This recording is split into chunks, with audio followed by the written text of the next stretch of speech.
Hello, good evening. Welcome. This is Hot Edition on 3FM 92.7. We're also live on Kesme 107.1 in Tamale Beyond. We're live as well on 3news.com and 3FM 927 on Facebook, Twitter, and Instagram. Remember, you can also connect with us as well on our various social media handles. This evening, governing New Patriotic Party justifies its directive barring all political, that's party executives and MMDCs from contesting parliamentary primaries in the constituencies with sitting MPs following protests. We'll tell you why this is generating a lot of reaction, especially on the part of the NPP constituency executives. This is Stephen and Tim, chair of the party, earlier today.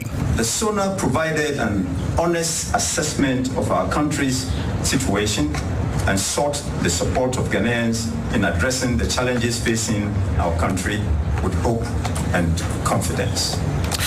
This afternoon, we'll ask, where does this latest party move sit in Ghana's democratic dispensation? One immigration officer shot dead, unfortunately, in Boko. Two others in critical condition following attacks on them.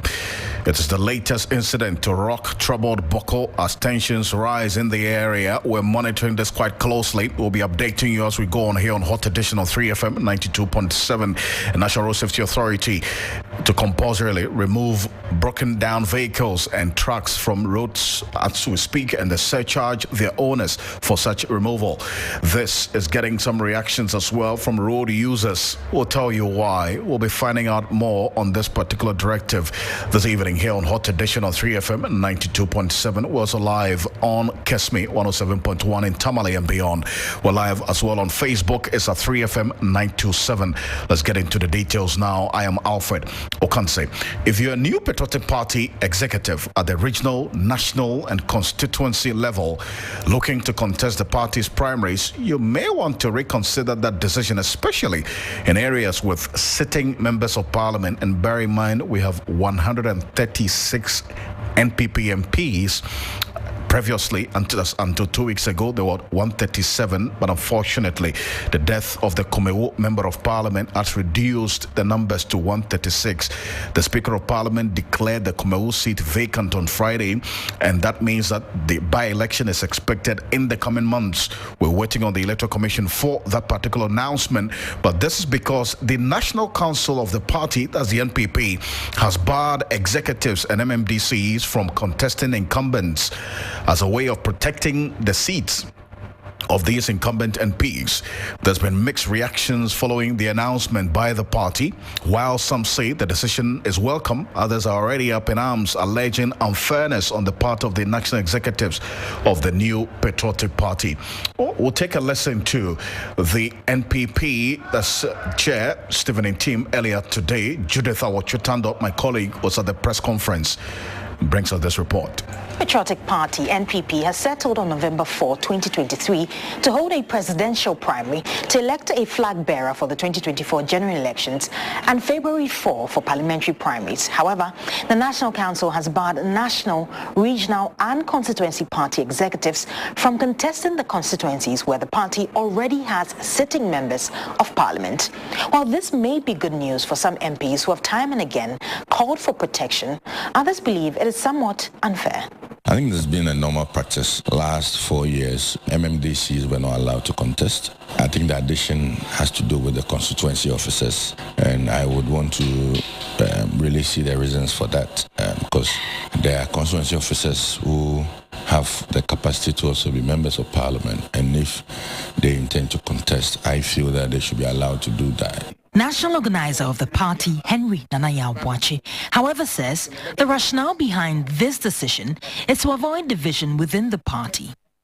We wanted to avoid any rancor, any division, any infighting, because when you consider the MMDCs, they are in the constituencies. They even manage the MP's common fund. So as a party, if we want to go that line, it means that we'll be creating a problem between the MP, the MMDCs, and the constituency party. But while addressing the issues, there are other pertinent issues the party sought to clear. With government still seeking an IMF bailout, there have been unending calls for a cut down on its size. And the introduction of 3 new tax bills has further intensified the calls. National chairman of the party, Stephen Ntim, at a press conference, however, says the party has already made significant expenditure cuts.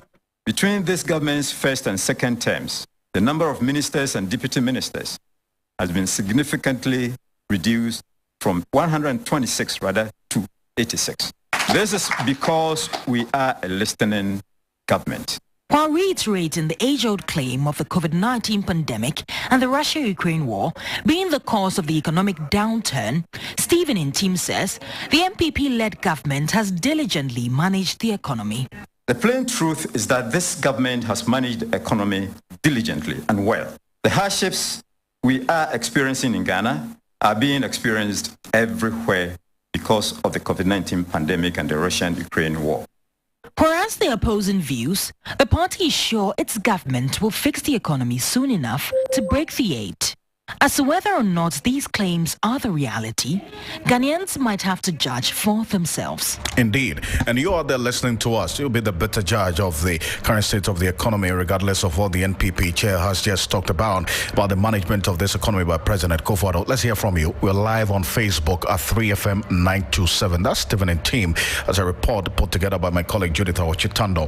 On the issue of the directive to the party executives, that is MMDCs, and then also the constituency executives of the NPP, who are now, according to the statement from the party signed by its general secretary, they're barred from contesting in the primaries of the party in constituencies where there are sitting MPs. What that means is that 136 out of the 275 constituencies, NPP executives and MMDCs cannot contest, even if they have the ambitions to do so. That is, if there's a sitting member of parliament in there. You've heard a sitting MP disagreeing with this directive, but let's go into the telephone now. And Dr. Kofi Amachi-Boateng is a political science lecturer at the Kwame Nkrumah University of Science and Technology. Dr. Kofi Amachi-Boateng, thank you so much for joining us on Hot Edition. First off, is this practical, and does it have any precedence in our democracy that a political party would issue such a directive, going all the way down to even the party executives at the constituency not to contest the primaries in that's constituencies where there are sitting MPs? Thank you for the opportunity, and let me say good evening to your listeners and viewers. Generally speaking, democratic practice simply get fashioned out of rules and regulations. And generally at the national level, these manifest in the forms of constitutions. So the issue is that constitutions tend to be based on the core values of the relevant society. So, given this understanding, if in any group, the members agree to guide their activities, their actions and inactions by some set rules, then that is what they have agreed to do. The actions emanating thereof become democratic because it is, if you like, a system according to established rules and principles, not necessarily coming out of the arbitrary behavior of any person. And there's one key element, of democracy: the need to balance the tension between conflict and consensus. Democracy as a system institutionalizes competition for power. And so there's always the possibility for the center, not to hold. There's always the possibility for factions breaking out and, producing such chaos that they will simply not be able to focus on their core principles and values. So if any particular political party realizes that they need to manage the competition for positions internally, to the best of my understanding, it is a most useful thing to do. But then, if it is coming in the form of a directive from the leaders, it becomes a little problematic. If it's something they should throw out there, take it through their Congress, agree on it generally among themselves before they could go ahead and practice it. Because if they come out like that, it might be that, some individuals are being protected. And politics is also driven by interest. So it might be that these national leaders are not necessarily addressing a challenge or a potential challenge, but could be simply, working to protect the interests of somebody. So to the best of my understanding, this is the only problem I have with the directive. Maybe it's a directive, then it's problematic. I see. It So should have been... So, yes. So it is the form in which this is coming. That's where you have the problem. Yes. If it was agreed upon, maybe at Congress, and then it's a collective decision and not a directive from the party leadership, then you would agree with it. Yes, because the party leadership cannot formulate rules and expect that it becomes binding on everybody. They just can't do that. They are only leading. They are not necessarily been given such a special position that they can come out with directives and impose it on people. No. That is undemocratic in his character. But in a rare fashion, Dr. Kosi, a sitting member of parliament, that's MP for Imprieso, David Ansam Opoko, who is also disagreed with the party, even though he's going to benefit from this directive because he's a sitting member of parliament. He's going to go unopposed. Nobody will contest him at the primaries. But he says that is wrong, and that for him, he would rather the party opens up the contest so that MMDCs and regional constituency party executives, national executives who have such ambitions to enter parliament should be allowed to do so. I would like to take a listen to him, and then I'll come back to you. It's been a normal practice. Last 4 years, MMDCs were not allowed to contest. I think the addition has to do with the constituency officers, and I would want to really see the reasons for that. There are constituency officers who have the capacity to also be members of parliament, and if they intend to contest, I feel that they should be allowed to do that. I think the wisdom of the party, the direction of the party is very clear. Looking at the kind of parliament that we have, it's important for you to give members of parliament some freedom to be able to focus on their parliamentary work. They really would not want any officer of the party to become an hindrance to the work that we do in parliament. If you look at how sharply divided parliament is now, I think it's important for you to also accord the MP some space. To have a constituency officer who would want to contest a sitting MP would be suicidal, because for instance, if I have a constituency officer in my constituency who wants to contest me, what I have to do is that I need to be focused on my constituency, be in the constituency now and then, which may affect my parliamentary work. So that's the member of parliament for the Imprieso constituency, David Ansam Opoko there. Dr. Kosi, what could be the possible implications of this directive if eventually carried out by the party leadership? Are we going to see people with these ambitions, parliamentary ambitions, who are constituency executives, probably going independent? Actually, the whole thing appears quite arbitrary to me, because they simply taking the interest that individuals came into the party with for granted, and people do what they do to achieve some sort of personal interest. So if they go this way, and besides the fact that it's also not coming from a generalized rules that the party has deliberated on and eventually accepted to work with. Yes, it has got the potential of, breaking up, their own party. There are some individuals who might be tempted, to go as independent candidates. That possibility is always there. And if eventually it happens, in your view, what should the party be considering? Taking a look at some of these concerns that you have raised. That is, if they want to save themselves of all these developments of some of the party members or executives going independent. You see, the general principle is that, one, you can't have any democracy without competition for various offices. You can't have any democracy without competition, yes. But these competitions are allowed within carefully defined and universally accepted principles. So the party's rank and file according to the party's universe. This is what they should do. In the absence of that, anything like this comes out as arbitrary and has the potential to split them. What should they do? I think they should review it. They should resign their decision. Let the whole thing go through the party system. Let the thing become a constitutionally established principle. As it is now, we are Ghanaians, we are Africans, and our politics, takes its own form. I won't be surprised if they are doing this to just one person's neck. Dr. Kwesi Amanche-Boateng, I appreciate your thoughts on this. Thank you so much. You're welcome. Dr. Kwesi Amanche-Boateng is a senior political science lecturer at the Kwame Nkrumah University of Science and Technology Political Science Department. This is Hot Edition on 3FM 92.7. There are some key NPP presidential primary dates that you'd want to keep in mind. The opening of nominations on the 26th of May 2023. The closing of nominations is on the 26th of June 2023. And the special electoral college elections is on the 26th of August 2023.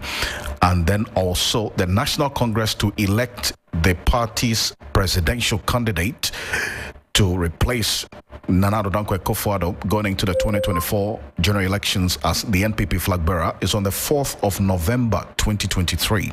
Now, the special electoral college elections, which precedes this National Congress on the 4th of November, would now prune down the numbers. So far, we know there are some 10 persons who have expressed interest, and some of them have actually started their campaign, hit the ground running, going across the country, speaking to delegates of the party to consider them as flag bearer of the NPP. Now we know the dates that has been put out there. This special electoral college elections would reduce the numbers from what we're hearing from 10 to about 4 or 5 who would go into the contest on the 4th of November 2023. We'll see how things play out. For the NPP parliamentary primaries date in orphan constituencies, the opening of nominations on the 16th of June 2023 and the closing of nominations on the 14th of July 2023.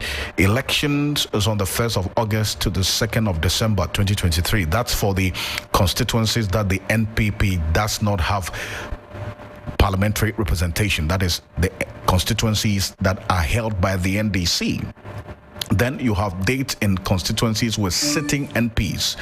Opening of nominations 20th December 2023 and the closing of nominations on the 4th of January 2024.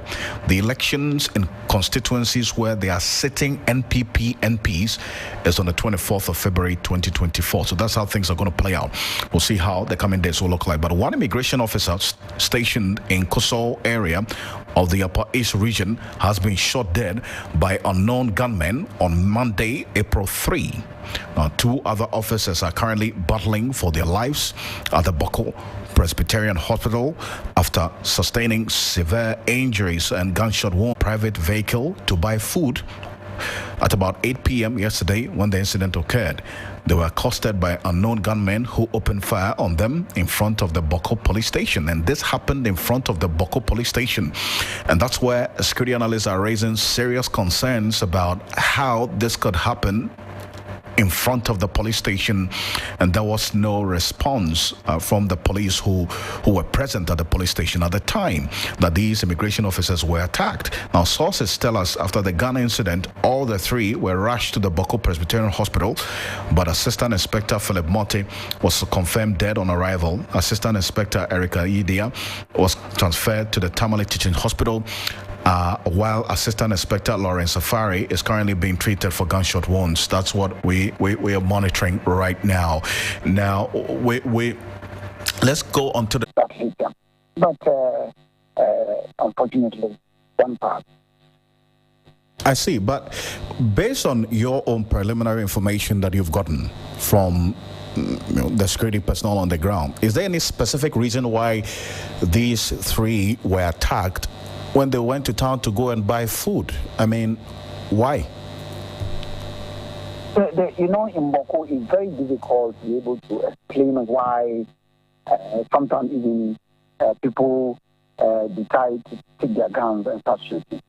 We all know that the place has been very stable in terms of security, but we don't know. We are still trying to find out were they targeted, why these 3 individuals, the person know them, what happened. We don't know. We are trying very hard, the security services is trying very hard to get to the bottom of it. And we will get to the bottom of it. And then the perpetrators will be caught and brought to justice. So that is what we are doing.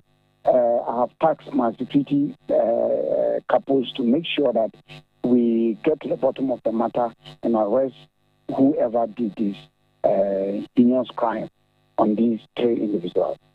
So it is established that they went to town in their private vehicle. They were not in uniform when this happened? They were not in uniform, no. They were not in uniform, no. I see. They were not in uniform. But did this incident happen at a place closer to the police station, the Boko police station? Yes. It happened. My understanding is that 8 o'clock in the night is dark.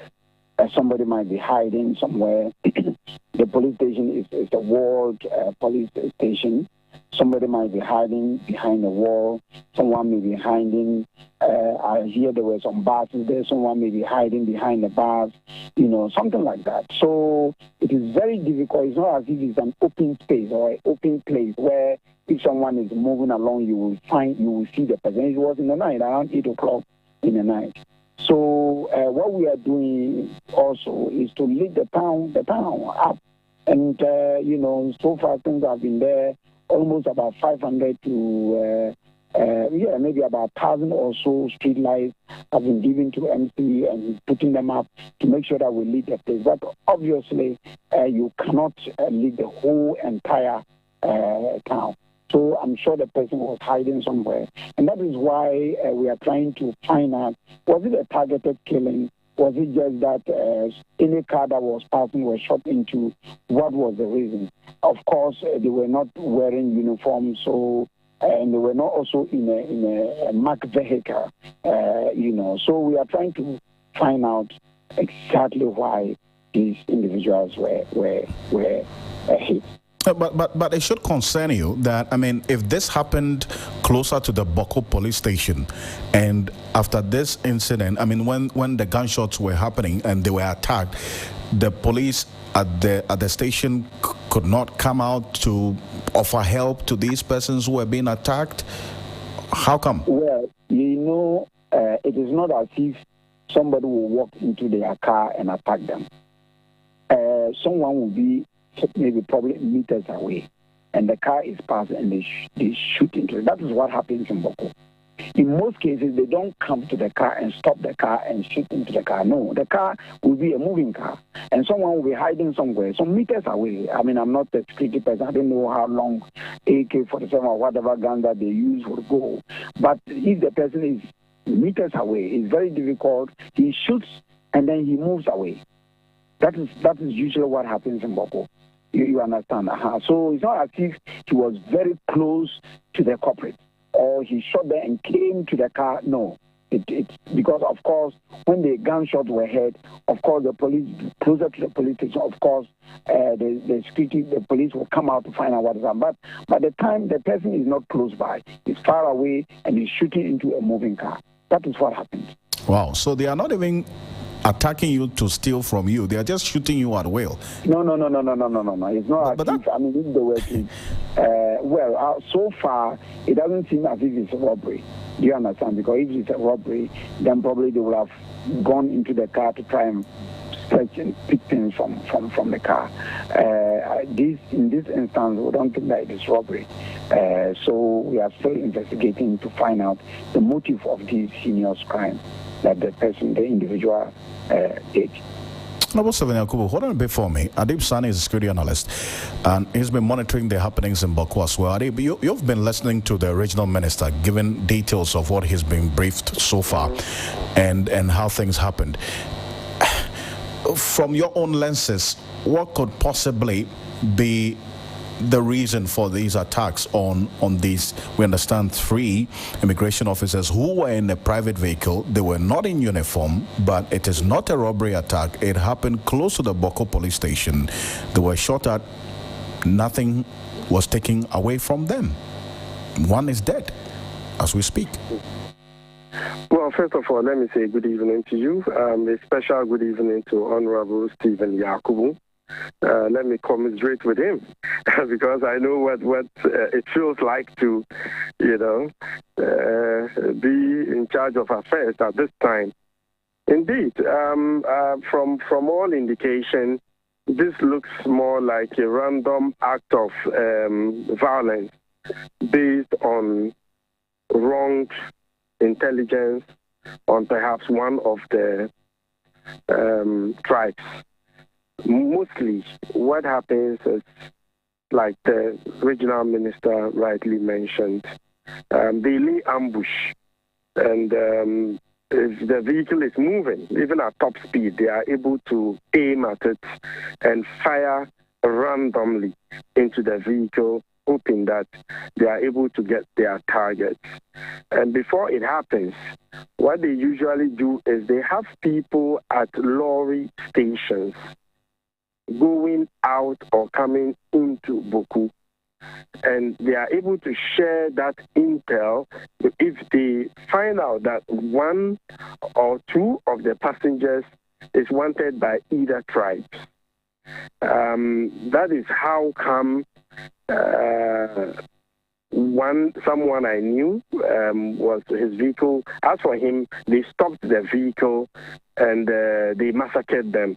But he survived alongside another person. But in recent times, what is happening is painting a certain picture that many stakeholders are not really paying attention to. The fact that a lot more neutrals are getting neutralized in this conflict. In essence, what I mean is persons who are neither Mamprisi or Kusasi are getting killed. Moshis are getting killed. Bifes are getting killed. Even yesterday, a Fulani man was killed. Houses are getting killed. Okay? And that is disturbing because it has the potential of widening the conflict. And if care is not taken, we might have more tribes jumping onto the bandwagon, even between Mamprisis and Kusasis. See how laborious it is to solve it. How much more having more tribes joining. That is why we need to be very careful, because what is happening has the potential of making the conflict spread and also widen in scope. And that is what we don't want to witness. I see. So, Mr. Yakubu, and considering this concern that Adib has just raised, what are the strategies, the response mechanism you're putting in place for situations like this, where people just, you just drive into town and you don't know whether you're going to come back again because somebody can shoot at you at will and just get away with it?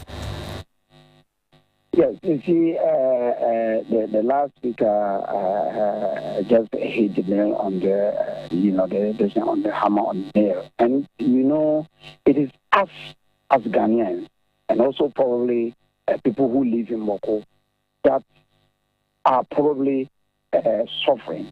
And in most cases, the reason why this Boko conflict is really stretching is because of social media. Okay, that is why initially when you called me, I told you, look, we have decided not to, go on radio or TV, because sometimes you will say something and then it's misunderstood, and then it creates even more problems. Do you understand? So a lot of people are on social media saying all sorts of things, and sometimes these are the things that really spark some of these violence acts, And sometimes they may even say this person is come to Boko, as he rightly said, or this person is leaving Boko, on social media. And therefore, by saying things like that, then people think that any car that is coming in or any car that is going in, if it is a red car, it's a blue car, whatever it is, because someone is sitting somewhere in social media is saying so. You understand? And sometimes mistakenly they target, and then something like this happens. So through this, your medium, I will really plead that, look, those who are fanning the Boko conflict, please stop it.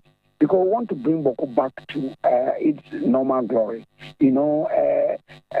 Boko I am very, very worried and concerned about Boko. Some of the schools are closed, hospitals are closed, teachers are leaving, nurses are leaving, And Boko has always been a vibrant town, a business town that people can go there and live there comfortably, make money and all that. And this tribal conflict is not helping us at all.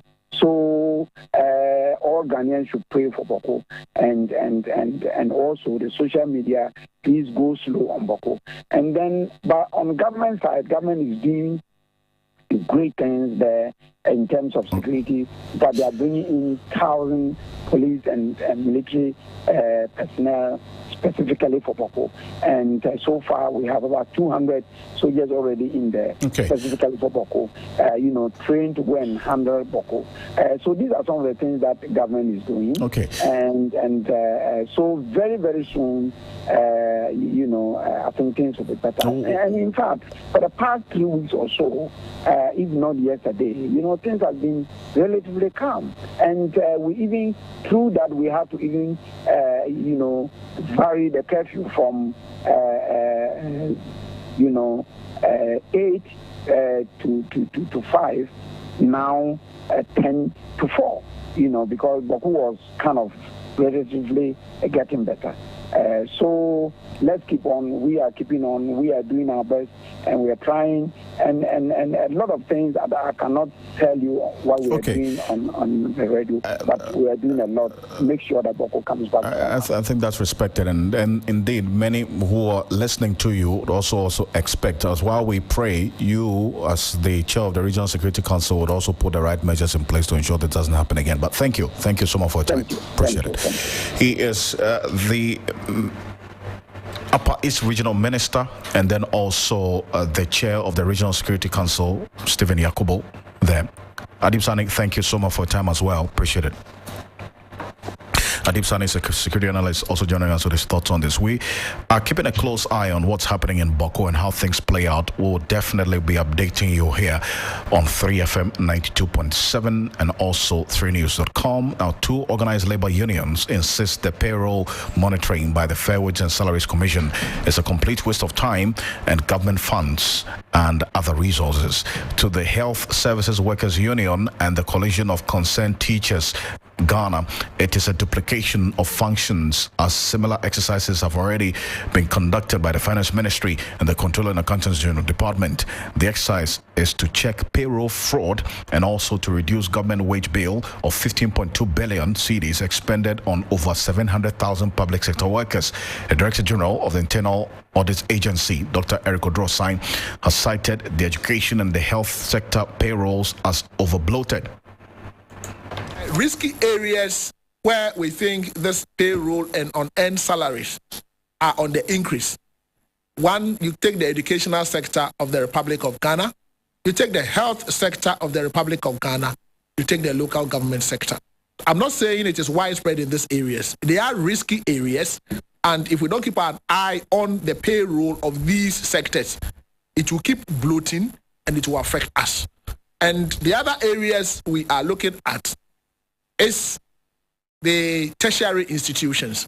The tertiary institutions, there are people who go on sabbatical and some never returns. Some go on steady leave with pay. After graduation, they fail to return, but have their names on the payroll. Some of them do not even come to work. There are instances where you have people who have been employed in the public sector. They go and their bosses ask them to stay at home because they don't have places to sit. So these people are at home, government is paying them. That's Dr. Eric Odrosine there. The president of the Coalition of Concerned Teachers, King Ali Awudu, disagrees.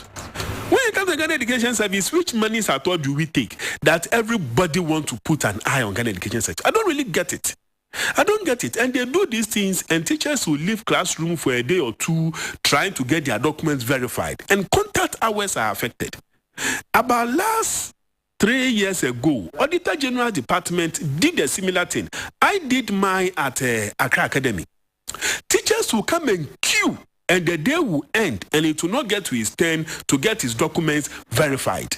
So the next day, he will leave classroom again. 2 days, 3 days in a row, contact hours will be affected. So where are the ghosts? Where are the ghosts that we've been talking about all these years? That they have verified the payroll, and verified, and still cannot get that ghost. Maybe it is the Holy Ghost. You can't see it. That's the president of the Coalition of Concerned Teachers, King Ali Awudu, but General Secretary of the Health Service Workers Union, Franklin Ozwansa, also reacting to the issue, cautioned against mistakenly deleting names of workers, dismissing claims that some staff are receiving undeserving salaries and allowances. It is unapproved. First of all, let's find out, how did that get onto the structure? Who did that? Who approved of it? Is this something the person deserves? If they have finished everything and they have realized it is unapproved, for that one I don't have any problem. But they should not rush to clean up innocent people. That is my worry. He said give fuel to level 20, 21, and 22. We are still fighting for level 23 though. 24 has. The question is, if you say anybody who is on this level, give the person fuel, why then do you say the person has a car or not? Because it's a condition of service which is attached to a position. Well, a payroll monitoring exercise will be conducted across the country. It's some 16 minutes to the top of the hour, 6 here. On Hot Edition on 3FM 92.7, Juliana Meniafo is here with the latest in business. It was all about the 3 business economic dialogue today. Some wonderful ideas, prophet to our economic quagmire that we find ourselves in. Whether it's going to be falling on listening ears is another matter altogether. What do you have? So just excerpts from the summit as well. Well, this is business news on Hot Edition. I am Menu Afo. So in our first story, the executive chairman of Cleveland Tove, Senor Hosi, has urged citizens to be responsible for their socio-economic development by holding politicians to account. Senor Hosi said the silence of the masses has allowed the state actors to get away with almost everything, and that is why the economic challenges keep recurring. Well, we'll bring the bite on that shortly. Moving on, the Ghana Joint Business Consultative Forum has warned government not to sacrifice the survival and development of the private sector for the sake of an IMF bailout. It insists the business community is already overburdened with taxes, and further taxes will have rippling effects on businesses and the consuming public. It should be noted that due to the high cost of doing business in the country, traffic at the Tema port has drastically reduced, and any further cost will worsen the situation. That the business community has protested vehemently and petitioned the government and Parliament against the bills, but Parliament failed to listen to the concerns and pleas of the people and rather listen to themselves, forgetting that they represent the interests of their constituents, including the Ghanaian business community. It's very unfortunate that our capital has deeply been eroded and continues to erode by the effects of the depreciation of the cedi against the major trading currencies, especially the dollar, during the last quarter of 2022. That businesses are saddled with numerous taxes in various forms and now very unbearable. That our overtaxation impedes the growth of business and productivity. We have become very uncompetitive in cross-border trade in the sub-regional bloc and becoming irrelevant in the scheme of affairs of the African Continental Free Trade Area. That the inflation being experienced in the country currently is as a result of the accumulation of the cost of doing business, the majority of which is from the imposition of multiple taxes. Well, we'll now take you back to the executive chairman of Cleveland Tove, Senor Hosi, who is urging citizens to be responsible for their socio-economic development by holding politicians to account.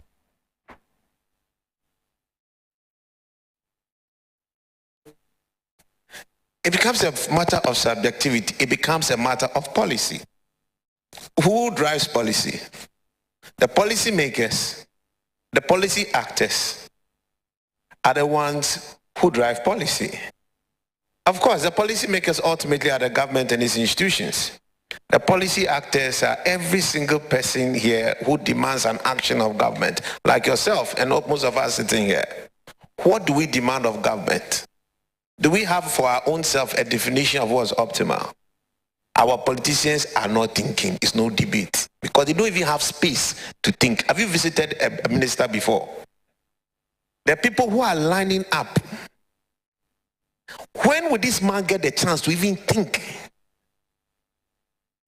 And unfortunately, all the technocrats there, because we've heavily politicized our institutions, they themselves have lost their ability to think independently. They are looking for a signal from a minister. Go for a meeting with the directors and the ministers. Everybody's looking for where the minister or maybe his senior ally in the ministry will talk. Then everybody wants to start speaking along that line. As if they can't think for themselves. So if the one who you are looking for guidance is not thinking, and you were supposed to think to support him, is waiting for his thought, what thinking will you get? So what is optimal?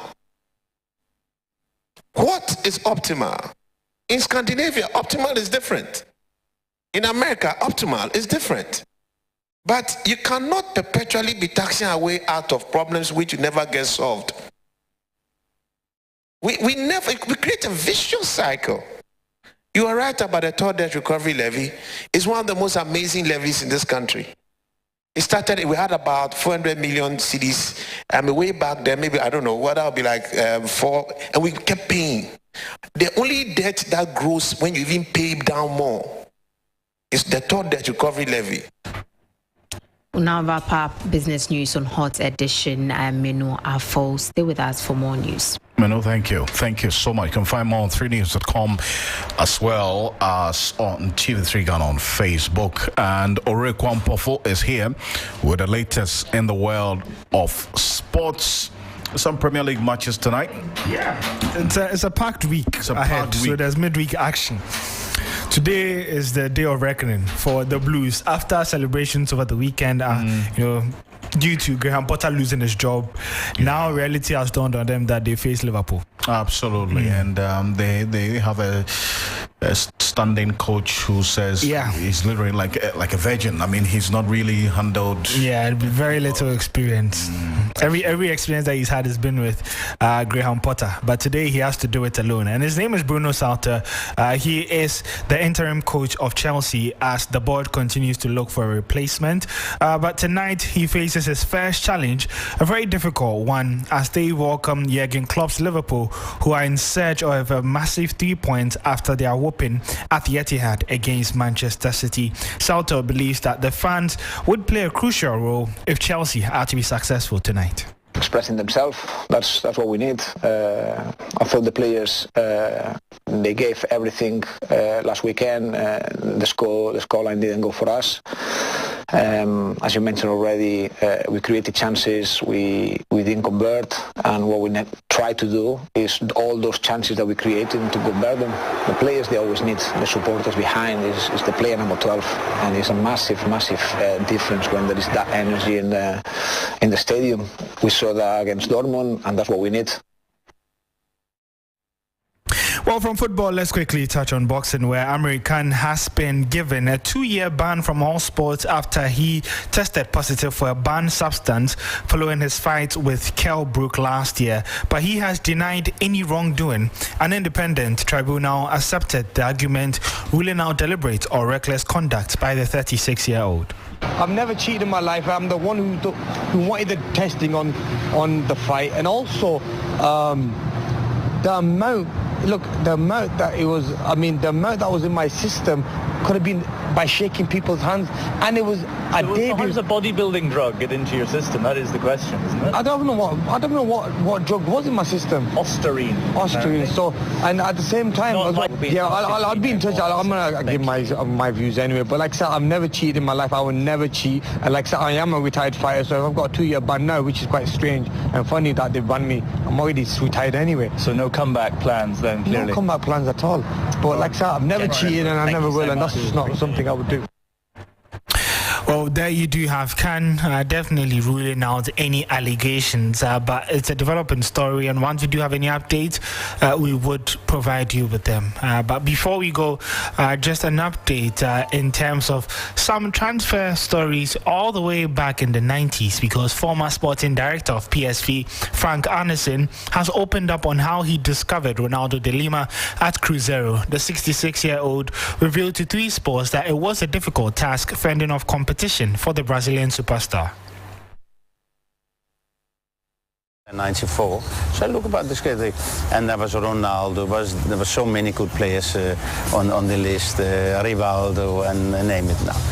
But Ronaldo, he was, we have seen him on tape, and we saw him, our scouts, and so I was watching him.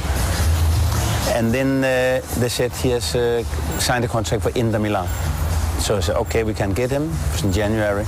Then I went down again in March, and then I heard, no, it's fake. Doesn't, so he's still in the market. And he was only 17 years old, and he was a fantastic player, playing for Crusaders, which is a big club in Belo Horizonte. And end of the day, we negotiate with his manager and his partners, you can say, that was entitled for 55% of the player, together with Ronaldo, and it was amazing.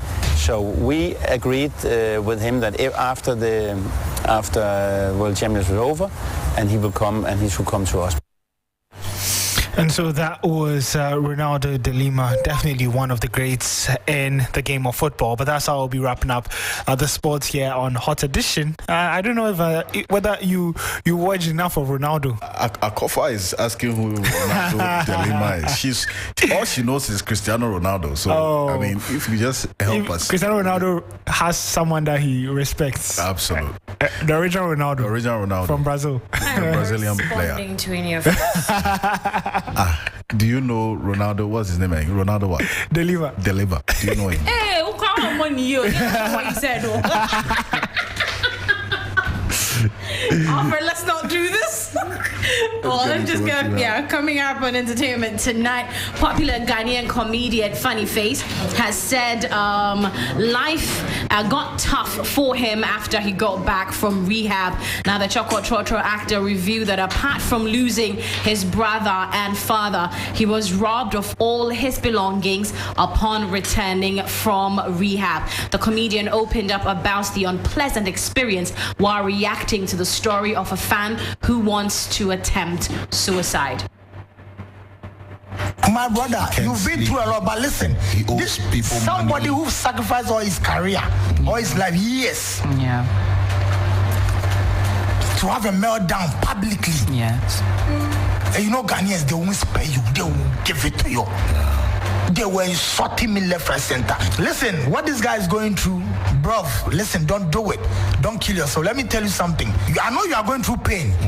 You are talking about your brother dying and making your problems worse. Bruv, my brother died at the psychiatric. They told me the news. They gave me the news at the psychiatric. Somebody who was trying to recover and come back to life, they broke that news. That news made me feel I wanted to die. But listen, this is the catch here. Everything that you are going through right now, if you stay focused and steadfast in the Lord, trust me, your end, you look back at this day and you laugh. I'm a living testament. I'm telling you this. Arabs didn't spare me. I was robbed. Arabs came to rob me. Rob everything in my room. They left me iron.